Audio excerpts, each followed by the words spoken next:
what to daven for. We understand by davening, sometimes we understand prayer in all of its glory, and sometimes we understand it as petition, asking for things, which is quite appropriate. So today I want to take a step back and talk about what it means to ask, what the presuppositions are of asking, and then we can use that as a framework to answer the question, and isn't going to be a simple answer, X. There'll be a variety of things and a variety of conditions, and then there'll be applications. We talk about asking, you know from your experience that the large majority of the text of prayer is petition. You have three middle-sized blessings to introduce, and you have one at the end which expresses gratitude, and then you have the very last one, which is again petition. Simshal is again petition. So the vast majority of the text is petition, and really the purpose of coming before Hashem is to ask. And the other portions of the Shemona Esrei are there because you're coming. There's a certain protocol which is appropriate to follow. The first three are praise, in which you try to describe and give recognition to what role you play in God's world and the fact that He's the creator of the world and how you could relate to Him. But then that's just an introduction to the petition. Now, the idea of making a petition to HaKadosh Baruch Hu has two pillars, two foundations on which it rests. The first pillar, I'm going to put it in very broad terms, and if you want to discuss it, we can discuss it. The Torah never asks us to do something that's absurd. The Torah never asks us to do something that's absurd. It asks us to do things which we don't have an explanation for, but that's not the same as saying they're absurd. So, for example, let's imagine that you're writing a letter to a certain company to ask them for a certain product. And you know that letters that are received on Thursdays, they don't read. They just throw them out. That's what they do. I'm talking about letters. Okay, that dates me, right? And they don't read emails that are dated on Thursday. So you wouldn't write to them on Thursday, would you? Because there's no point in making a request if you're guaranteed that the request won't be heard, or if equally you were guaranteed the request would be refused. That would be futile. That would be absurd. To expend energy on something which you know can't succeed, would be absurd. The Torah never asks us to do anything that's absurd. So, if the Torah encourages us to ask things from Hashem, it must be the case that it's at least possible that by asking, I'll get something which I wouldn't get if I didn't ask. I don't have to know for sure that that's the case, but I'd have to know that it's possible. It's like surgery, right? If you were guaranteed the surgery wouldn't work, you wouldn't do it. Not all surgery works. Sometimes it's successful, sometimes it isn't. But at least there has to be a possibility that it'll be successful for you to bother to invest in it. So here too, there must be a possibility that my asking Hashem for it will make the difference. That if I ask, I'll get it. If I don't ask, I won't get it. That has to at least be possible. That's the first pillar. Well, the second pillar is an answer to the question, why should you think that? Why should you think that your asking will make a difference? Here's a simplistic way of asking the question, which we can get around, and then we'll show that still a question's left over. Imagine I'm asking for X. Now here's an attitude towards how Hashem makes his decision, whether he should give me X or not. Either I deserve it or I don't. God is just, and he gives what's deserved and doesn't give what isn't deserved. Well, if that's true, then it does seem like asking for it is absurd, because if I deserve it, then God will give it to me even if I don't ask. If I don't deserve it, then God won't give it to me even if I do ask. So asking can't make any difference. So if that's God's policy towards deciding what to give and what not to give, then we have a problem with the first pillar, because we have good reason to think that my asking can't make a difference. So the natural reaction is to say, yeah, but Rabbi, that's much too simplistic.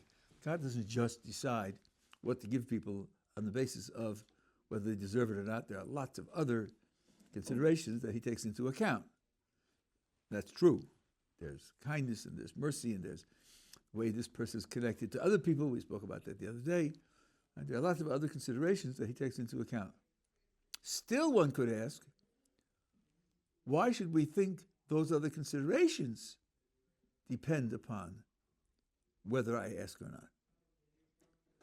Do we know what those other considerations are?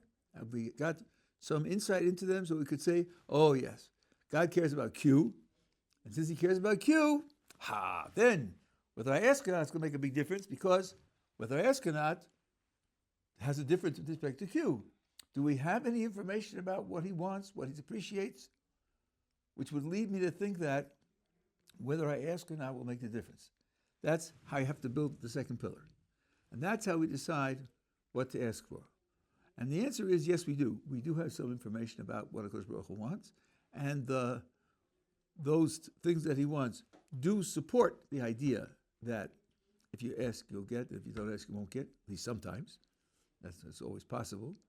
But then from that, you'll see it follows information about what it is we should ask for. Are we together so far?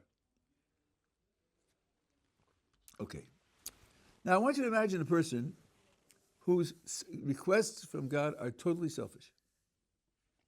Dear God, please give me a 2025 Porsche, not 24, 25. We're 5 weeks into the new year. 2025 Porsche.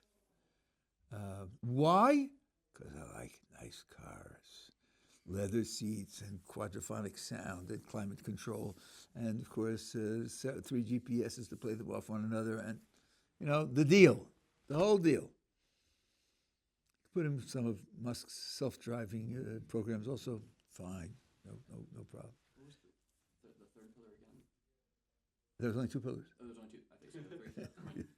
No problem. That explains why I didn't hear it. The Porsche is the third pillar. Yeah. Why do you want it? Because I like cars. I like good cars. I'll enjoy it. Totally selfish. Now let's ask, is there anything spiritual or religious about that request when its purpose is totally selfish? If it's totally selfish, like if you said I wanted the Porsche, the nice car, so I could be thankful for it. That's right. Then it wouldn't be totally selfish. Right. No, that wouldn't be selfish. I'm talking about it's totally selfish. Yeah. I was going to say it is totally selfish because there's no way in which the Porsche is going to come back and serve Hashem, right? Right. But probably you could figure out, if I asked the question, I didn't think it had a very obvious answer, or the very obvious answer might not be correct. I think there is something spiritual and religious about it. See if you can figure out what it is. Well, if the person is already rich and they want a Porsche, they don't have to daven for it. It's like if he does the work for the Sunday, he can buy the cherry. Right. Like it's right. He wouldn't have to daven, but he might be like he could daven for send me a sign that it's the right car to buy, maybe, or something. Okay, but I'm making up my case to make my point, and that's how it goes in philosophy. Okay. I chose my example, so I'm making my point. If you change the example, you can make your own point. Right? My example is where he does make this request. He says, "Please give me the 2025 Porsche." And if you ask him what he wants it for, he just wants it in order to enjoy it. That's the only thing he wants it for. Could there be anything religious or spiritual about that request? He's talking to Hashem. Yeah, isn't he recognizing that Hashem has the keys to the warehouse? Isn't he recognizing that Hashem's going to be the one who will determine whether he gets it or not? That's not zero. You can imagine Hashem listening to the request and saying, okay, this guy is primitive, this guy is very immature, he's self-absorbed, but there are a lot of people out there who want Porsches and don't ask. They just work hard to earn money or steal or do other things, and they don't ask at all. This guy's at least asking. Now, speaking for God, a little bold, but God says, do I want to reinforce his recognition that I'm running the world? I think I do. Because that recognition is, first of all, it's true, and it's a genuine religious, spiritual element in him. So then, at least sometimes, when he asks, I'm going to give it to him, even though its purpose is totally selfish, because of the recognition that it carries that I'm the one who's running the world. Okay, so that being the case, one thing you can see is that when a request recognizes that God is running the world, that already becomes a reason why God would accede to the request. And in those circumstances, if the requests weren't made, he wouldn't give the item, because the point of it would be to reinforce something that's spiritually genuine and important in that person, and he can do that if the person asks, and if he doesn't ask, there may be nothing to reinforce. So just even on the totally selfish level, there's room to think it's possible that if I ask, I'll get it, and if I don't ask, I won't get it. Yeah. I was just thinking that I know you said let's operate in the means of this question, but you could always he could also buy the Porsche, which regardless he has to go buy the Porsche. It's not Santa Claus is not going to drop it off like a commercial with a ribbon, right? And then afterwards, if he says thank you Hashem, he's still recognizing it. Right, but I'm now talking about the quality of a request.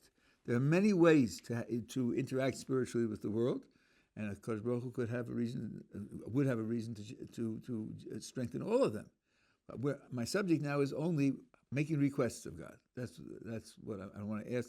Talk about what kind of requests are appropriate. Yeah. Did you say the guy was already rich? Like he could. I didn't say it. Okay.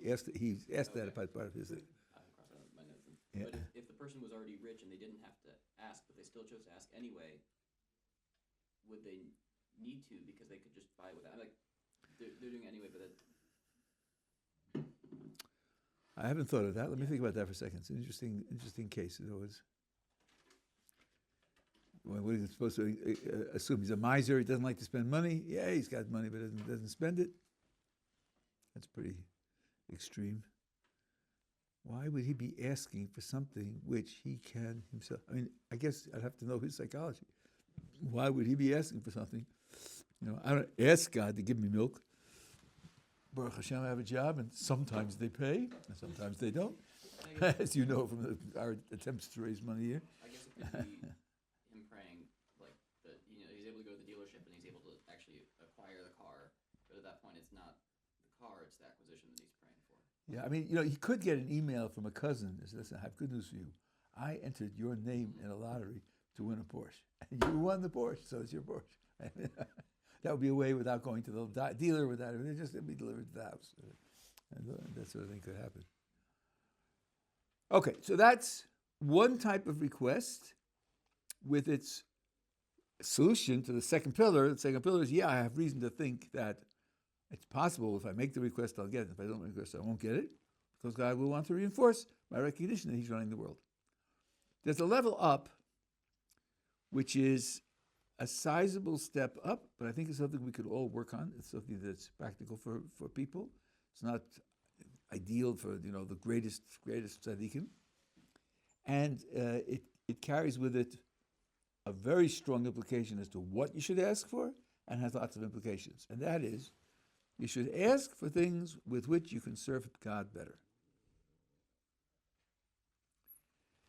Yeah, please God, give me the 2025 Porsche. Why? Well, sometimes in Jerusalem it rains. and it's cold and it's wet. You saw that last week. We're supposed to get some more at the end of this week, Baruch Hashem. And there are yeshiva students standing at the bus stop waiting for a bus, and it's cold and it's wet. And as I drive by, I'm going to fill up my car with yeshiva students and take them to yeshiva. Because they're studying your Torah. And I want to help them. So I'm asking for the Porsche, at least in part, because I'm going to do something. I'm going to do a mitzvah with it. Let's think about requests for what can be used to serve the Kodesh Baruch Hu. Person has a cold. He has a fever. He's at home in bed. So listen, I can't go to shul to daven. I can't go to yeshiva to learn, to teach. And I can't do the favor for somebody that he asked me to do. I can't do it because I'm in bed. Please make me healthy so I can do those mitzvos. Or money. There are certain things which, if I had money, I could do. As a parent and a grandparent, you'll probably be in this situation. It's normal for people. If I had more money, I'd be able to help my children more. And help my grandchildren more. I do what I can, but there's a lot that they could benefit from if I had more money. They could get more money also, but they can get it from me too. So I could ask for money for that. I'm asking for means by which to be able to serve a Kodesh Baruch Hu. Now, if you undertake that as a project, you should have it in mind. You think to yourself, okay, in 25 minutes I'm going to say the Shemona Esrei. I'm going to go down to Daven, I'm going to say the Shemona Esrei. What are the things I'm asking for? Make a list. And next to each one, write, what mitzvah am I going to use this for? So that if in the middle of your prayer the guardian angel stops you and says, what do you want that for? You say, what do I want for? I would say, I have a list. Yeah, I want it for, or maybe you'll remember it because it's something you want. That's the way in which, as a second type of request. Yeah. Does it change it at all that, for instance, like the Porsche, he could, if he really wanted to bring the guys in his car, Porsche is not the best. Like, I mean, you can get an Explorer and you'd be able to fit a bunch of guys in there. Does it fit at all that he's just putting it in the fact that he's going to do a mitzvah with it? Okay, the truth is, I put it in that way in order to stimulate this kind of response. Right? Come on, Rabbi, how realistic is this? He wants a Porsche. He wants to go racing in the Galil. That's what he wants to do. Yeah, maybe from time to time, he'll take it, but that's not really what he wants it for. And it could be, and worse than that, you see, this involves a kind of prediction about how I will deal with things. I'm asking for X. Somebody asks, what do I want it for? I want it for mitzvah A. That means I'm predicting, well, when I get X, that's what I'll use it for. Maybe I won't. Maybe I'm fooling myself. I don't know myself well. I'm not honest with myself. So isn't there a certain danger here in going out on a limb and asking specifically? Wouldn't it be better maybe just to say, please give me what I need. You know better than I do what I need. So I'm putting it in your hands. Just give me whatever I need. There's a certain logic there. And the very fact that the Anshe Knesset Gedolah 2,500 years ago, more, set out the structure of the prayer and have different prayers for different requests, different blessings for different requests in detail, and you and I are encouraged to add in the particulars of our request when we ask for health for the Jewish people. If we have a health situation, we know of a health situation, so then we're encouraged to put in these particulars that we should ask for. The reflection now will be, why are we encouraged to do that when indeed we might be making a mistake? I think there's something very deep here. Let's go to the deep background. Prophecy existed in the Jewish people from the time of Sinai for about 1,000 years, till the beginning of the Second Temple. 1,000 years. During that period of time, there were 1,200,000 prophets. 600,000 men, 600,000 women. That's a lot. If you divide 1.2 million prophets over 1,000 years, it means, and each one could live 60, 70, 80 years, it means on the average, every Jew came in contact with prophets. There were enough prophets to go around at any particular time, but every Jew came in contact with prophets. So, when you have a question about your life, what are my priorities supposed to be and how am I supposed to do about specific circumstances, instead of having to figure it out and guess like we do, we go to the prophet and ask, what does Hashem want from me? So the Ramban writes that during that 1,000 years, no Jew went to a doctor. After all, your physical condition for us is a symptom of your spiritual condition. And if you're suffering some physical ailment, you don't want, like it says in medicine, to treat the symptom. You want to treat the disease. The problem is a spiritual problem. You would go to the prophet and say, what does Hashem want from me so that this physical symptom will disappear? The prophet would say, this is what he wants. The person would work on that spiritual goal, and then the physical symptom would disappear. There's no need for doctors when you have a prophet who can do that for you. Yeah, okay, that was for 1,000 years. What happened afterwards? Afterwards, the Kodesh Baruch Hu said, I want you to live with uncertainty. You won't know. You can go to wise people and they can give you informed opinions. Sometimes Hashem inspires people with a kind of inspiration short of prophecy. Doesn't have the legal status of prophecy. Still, there could be some way in which the Kodesh Baruch Hu could communicate, but it's not guaranteed and it's not just available. You know, when Saul was in charge of his father's herd of donkeys before he was king, and the donkeys went missing. So he went out to search for them, and he had a servant coming with him. And the servant said, we don't have to go search for them. The prophet is in the neighborhood. Let's just ask him. Because prophets know things like that. They know where missing donkeys are. In fact, the word for prophet in those days was Jose. Jose, I don't know if you've ever seen the word in English, S-E-E-R, seer.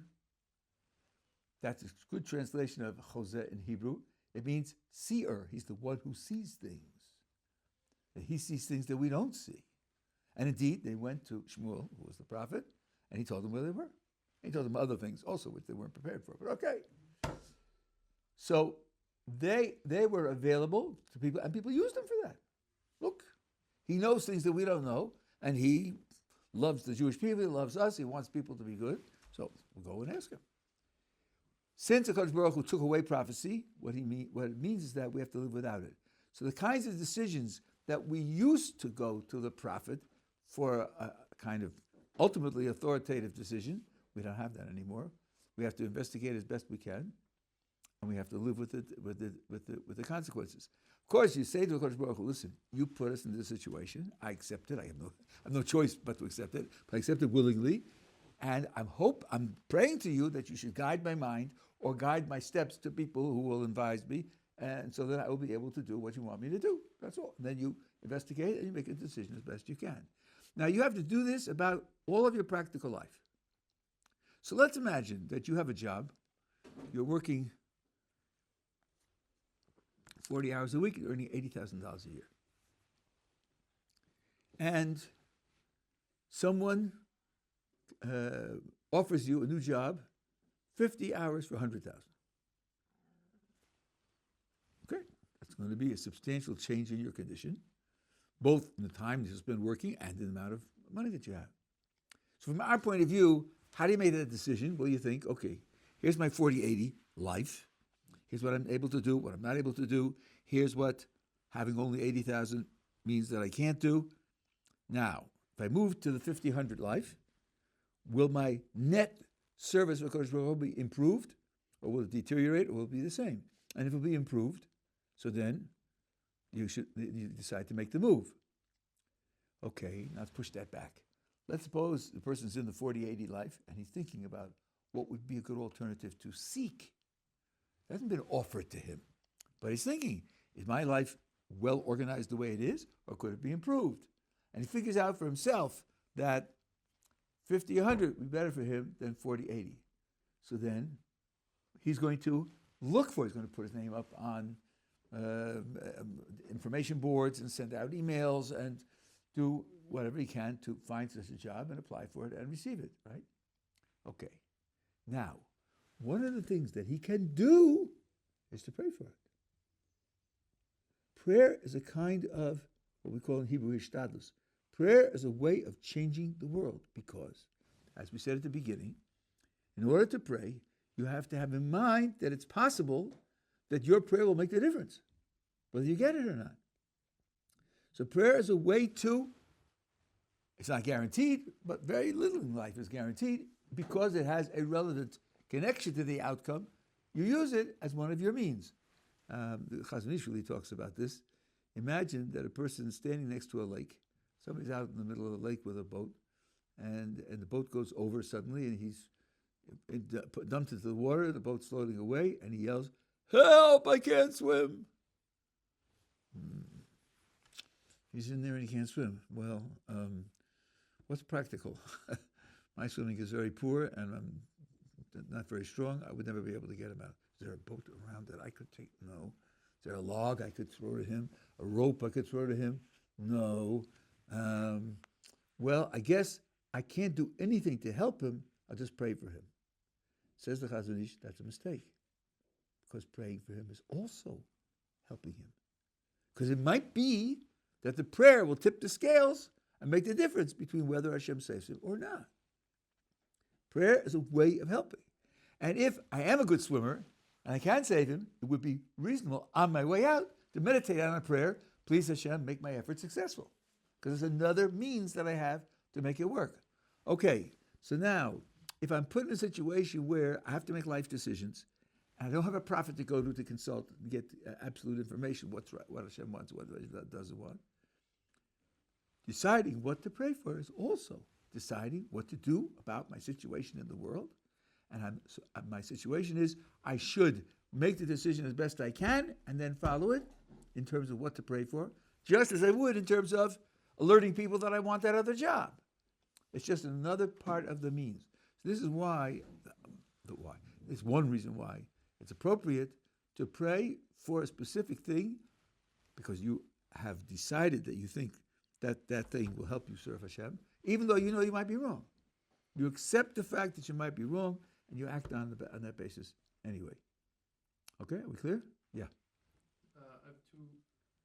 One's a clarification, one's a question. Just because earlier, I think you said that it's a good idea to write down a list of things to daven for after Shemona Esrei. Is that what you said? I did, but I didn't really mean it that literally. That, if you don't write it down, you're missing out on something, or you should have done better. If you know what you want and in your mind you're clear. I meant it sort of facetiously. You might forget, so you have to write it down. Most people know what they're asking for, and they know what they need, they know what they want, but otherwise, writing it down is certainly a good idea.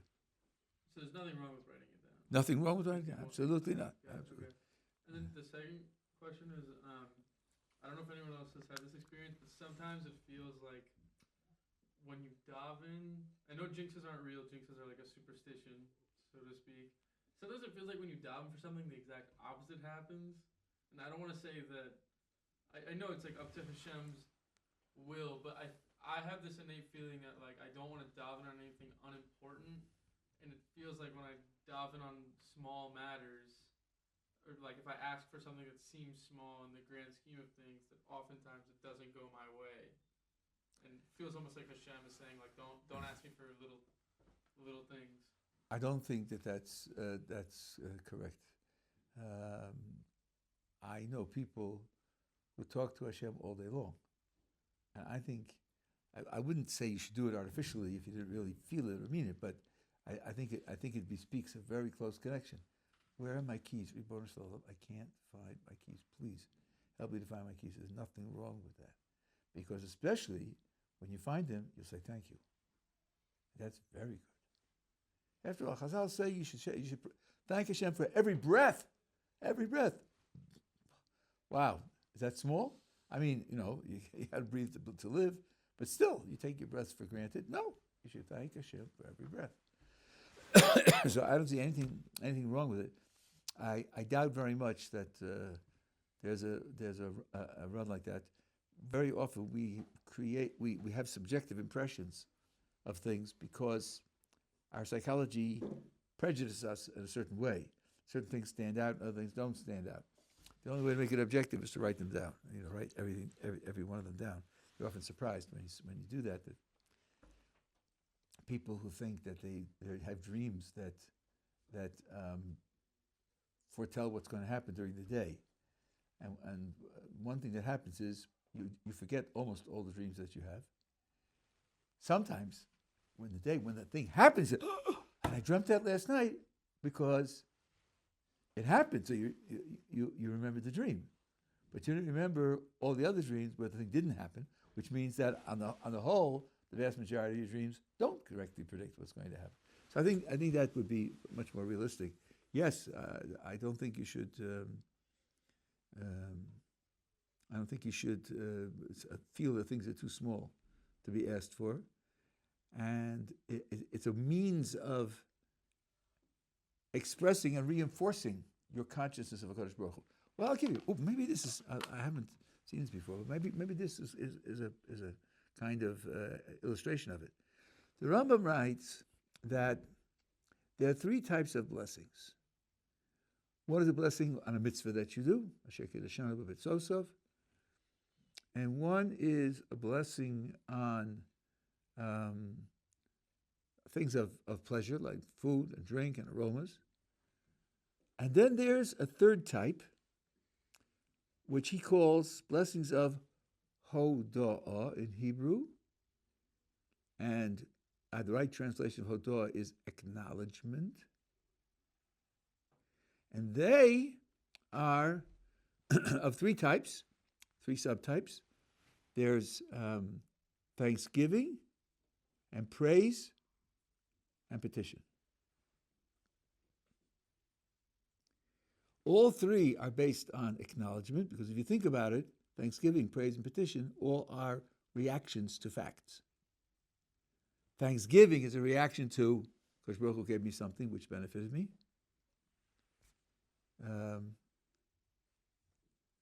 Praise is reaction to something awesome took place, and I'm expressing the fact that I find it awesome, and attaching it to Kosh Baruch Hu. And petition is a response to the fact that I need and he has. That's why I ask him. So, and then the Rambam says, this last category of acknowledgement, which contains the three subcategories, is for the purpose of having a Kodesh Baruch Hu in mind all the time.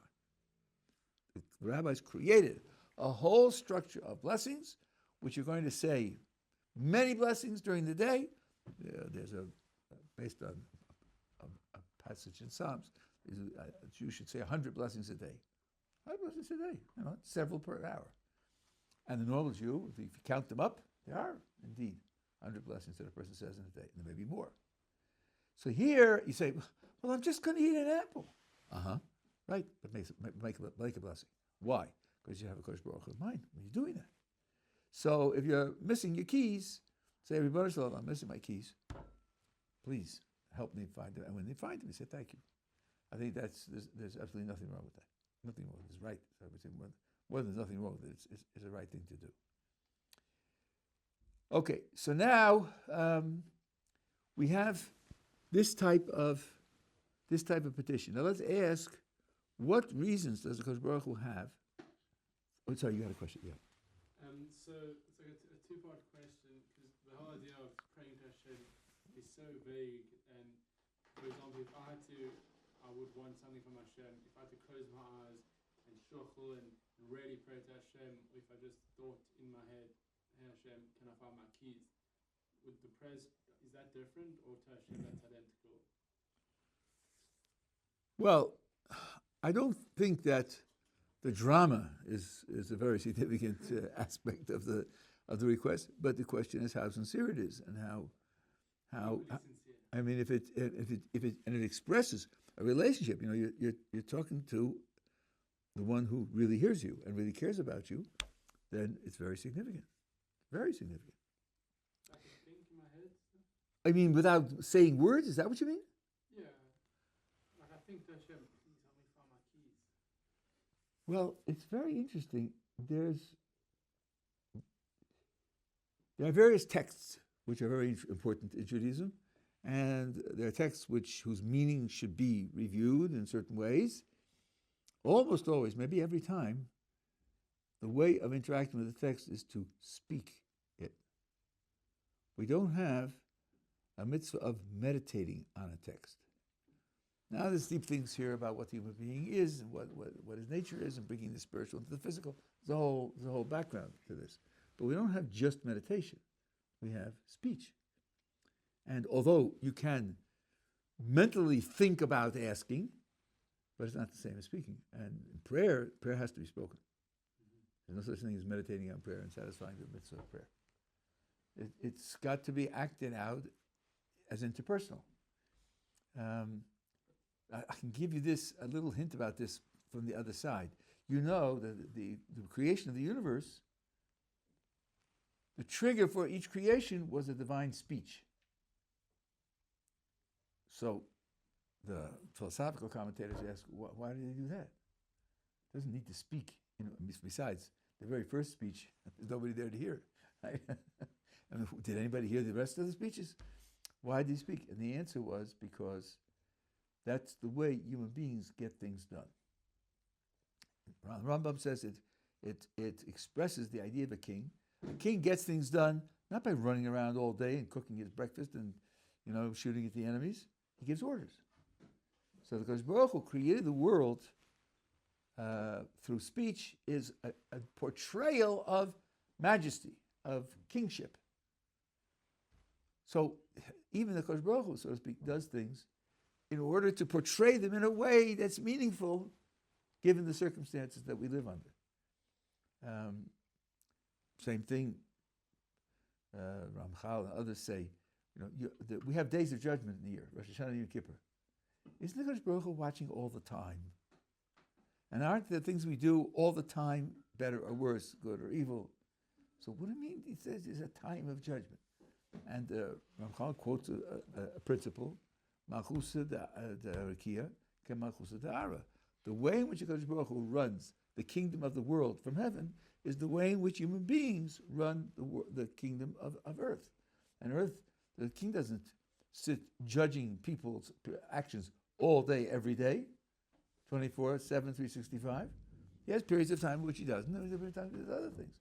And so that we can understand the way Kodesh Baruch Hu is running the world and relate to it, he does it in ways that are familiar to us. Of course he could do it differently. He wrote a book for us. He wrote a book for us in a language we understand, using concepts that we can understand and principles we can understand, because he wants to communicate with us. So the same thing is true here. If he wants to communicate with us, then we should respond by communicating with him. And since he used speech in order to create the world, we should use speech in order to react back to him. It's a two-way street. Yeah. And then to go over what you're saying about the person I see drowning and there's nothing I can do to help him. So if I'm like a narcissist, self-centered person, and my therapist told me to start caring about people, for example. So I'm walking past this guy in the river, and like I'm a religious person, so like I believe my prayers will change the outcome. And I say, oh Hashem, please save this guy. But I physically do not care about whether he's saved or not.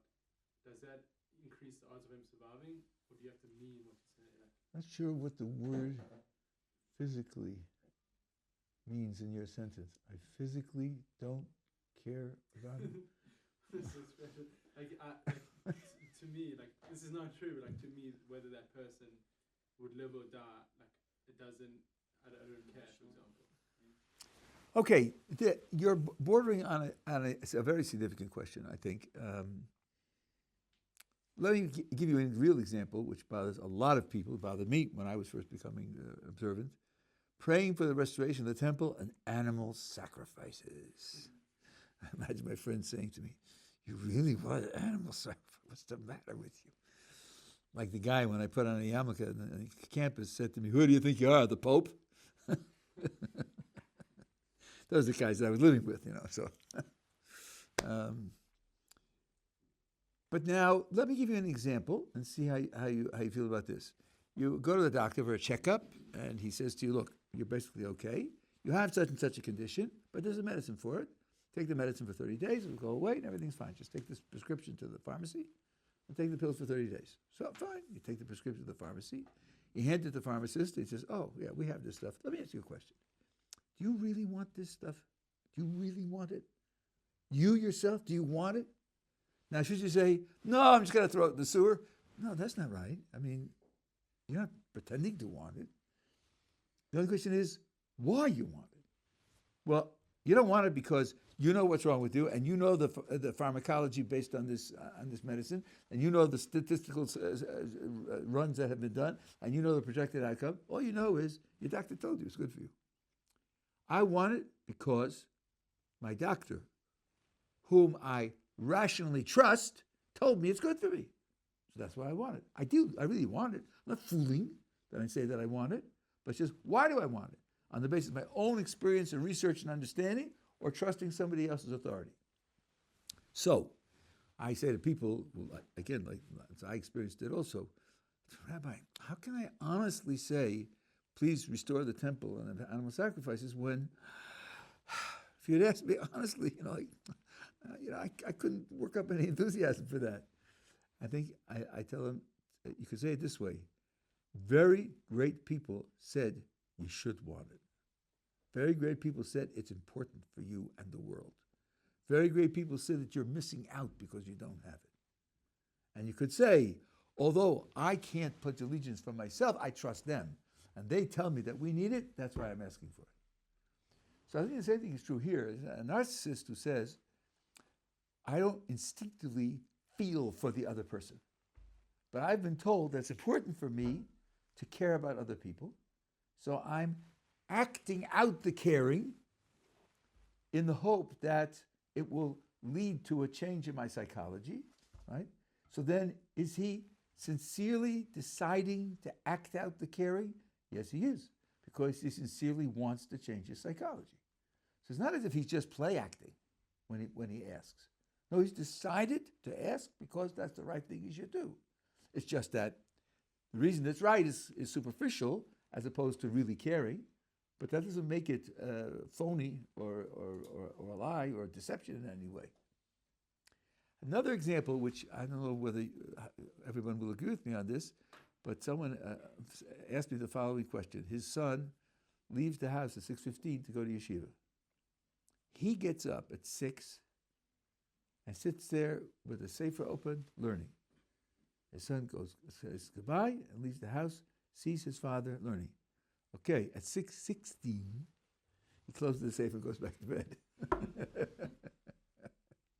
Says, so, Rabbi, is that honest? I'm really just getting up so that he'll see me learning, right? Okay, let's figure this out. He's just getting up, just because it's important for a son to see him learning. Isn't that true, that it's important for a son to see that? It's true, he cares about his son. He loves his son. He wants the best for his son. Yes, there is an implication there's an implication which isn't true, that he loves learning so much that he got up so early because he wants to learn. That's true. But it isn't as if what he's doing is just a lie. He has decided that all things considered, the world will be better off if he gets up at 6 and learns for 15 minutes. So I think that's the way you have to look at something like that. And yes, of course, Baruch Hu recognizes our limitations. Person who's responsibly acting within his limitations and doing the best that he can, because Baruch Hu gives credit for that. He can't do any more than that, then that's true. Okay, so now we were going to ask what from HaKadosh Baruch Hu's perspective, is valuable in asking for means to serve him. So the HaKadosh Baruch Hu will say, from time to time, I want to say yes to that request because I want to reinforce these things that are valuable in it. One of them, which I think is fairly obvious on the surface, is it reinforces a certain identity. A person, all of whose requests are for means to be able to serve HaKadosh Baruch Hu better, defines himself as a servant of Hashem. That's his definition. That's his nature. Well, that's real good. That's real good. It's easy to understand that HaKadosh Baruch Hu would want to reinforce a person who has that nature. But there's another thing as well. There's a statement in the Talmud, which also when I was first coming in was very hard to understand. Why is it that righteous people are often infertile?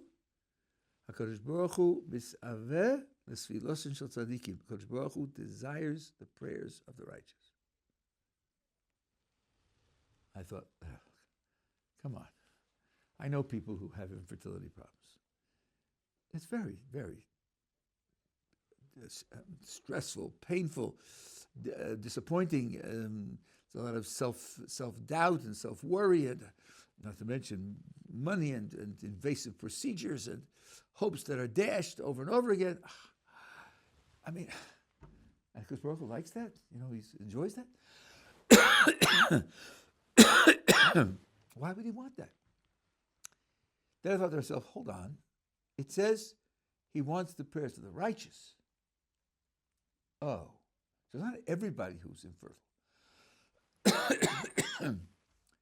This would mean that this desire of HaKadosh Baruch Hu for the prayers wouldn't explain why people aren't righteous, who aren't outstandingly righteous, would not be fertile. Okay, but then why would it be that way for the righteous? Here's one possibility. One of the things that you do, in a way I mentioned this about 20 minutes ago, but it comes out now more strongly.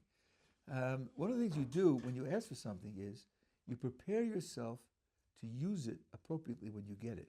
Because when you get it, you experience it as coming from the one you asked for. Yes, asked it for. You ask Kodesh Baruch Hu for something. So, for example, let's say a person needs money. He asks Kodesh Baruch Hu for a raise, and 2.5 months later, the raise comes through. It's a substantial raise. He's been asking for 2.5 months. Now, when it comes, wow, thank you. And then that will project him into a state of mind. Well, what am I going to use the money for? Since Kodesh Baruch Hu provided it for me, that has a strong effect on what he's going to use it for. What about children? Isn't that true for children also? People have all sorts of plans for children, and they have all sorts of interactions with children. And when you'll be a parent, this probably will happen to you as it happens to everybody else. After a while, there'll be regrets. That's what I chose, but if I had known better, I should have. And often the regrets are because I wanted one thing and I wasn't thinking intelligently enough about what the child really needs. And that being the case, I didn't choose something that really was good for him. So if you're asking for something, that prepares you to be able to use it appropriately when you get it. And this is something which the HaKadosh Baruch Hu wants to reinforce also. First of all, he wants to give to the person who asks consistently and repeatedly and caringly, because that prepares the person to be able to do what the HaKadosh Baruch Hu wants. I'm going back now to the very beginning, and then I'm going to quit.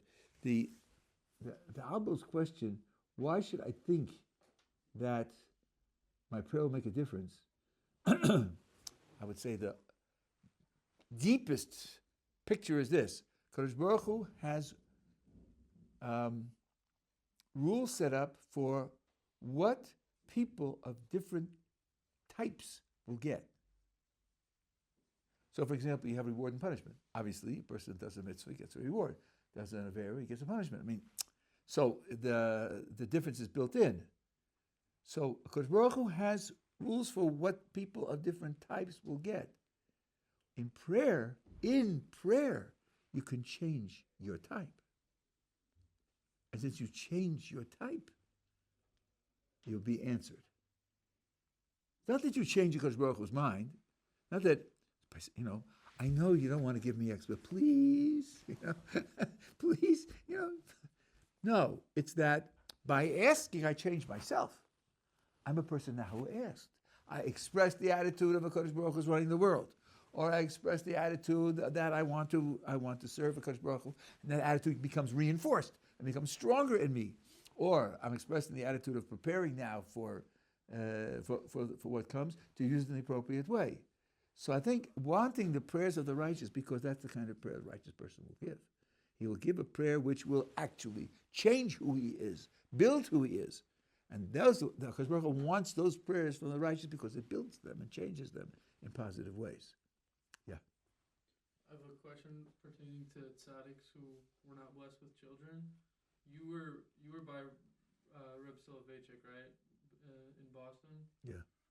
And I have a snippet of a newspaper here from 1996 that a rabbi sent me. I just want to make sure this is the same Soloveitchik. It says Statement of Hagon Harav Aharon Halevi Soloveitchik. No, that's his Different brother. guy. Yeah, that's his brother. That's his brother. Yeah. Okay, maybe the question is still valid. It talks about the passing of the Lubavitcher Rebbe, and this Soloveitchik defends his potential to be Mashiach. It's my understanding that there's like a dispute about the Rambam, whether Mashiach can die or can be killed. What do you think about? God. Huh? No, Mashiach. Mashiach. I know God came in. Somehow God came in very abruptly. No, there's no. I don't know of any dispute whatsoever. Let's be careful now. If a person does not complete all of the predictions for Mashiach in his lifetime, then he in that lifetime wasn't Mashiach. You'll ask, should I have followed him? Should I have obeyed him? Should I have supported him? The answer, if he didn't have the right qualifications, the answer will be no. It was wrong to support him. Will his soul come back in the future and then be Mashiach? Maybe yes, maybe no. I don't think anybody closes the door on that. But the question is, there's a halachic responsibility here. If someone is Mashiach or has what's called chesas Mashiach, there's a responsibility to follow him and support him and join him and participate in what he's doing. And if he doesn't, then there's no such requirement. Rabbi Kiva thought that Bar Kokhba had the qualifications for Mashiach, and his contemporaries disagreed with him. And Rabbi Kiva followed him, and his contemporaries disagreed with him. So it's a very important decision to make. And if he dies without completing the program of Mashiach, then in that lifetime he was not Mashiach, and therefore supporting him had a different status. And as far as the future, because Baruch is running the world, he can bring the souls down whenever, in his own. I don't think anybody has any limits on that. Yeah, last question. I have to run to catch a bus. On that, is the Mashiach is it this, like they say there's one in every generation, right? And if that's true, is it the same as like Gilgal coming on over and over and over again, or is it a different? I don't know. Entity? I don't know. It's a good question. I don't know. You see, there's something called the soul of Mashiach, which he doesn't have. And the Ramchal writes about this. He has the capacity to receive it if the conditions turn out right. So he's the kind of person who can receive the soul of Mashiach if things turn out right. So he's a candidate. Now, the idea is true that there is one in every generation. The only question is, which one of the people is he? And on that, lots of people have different opinions.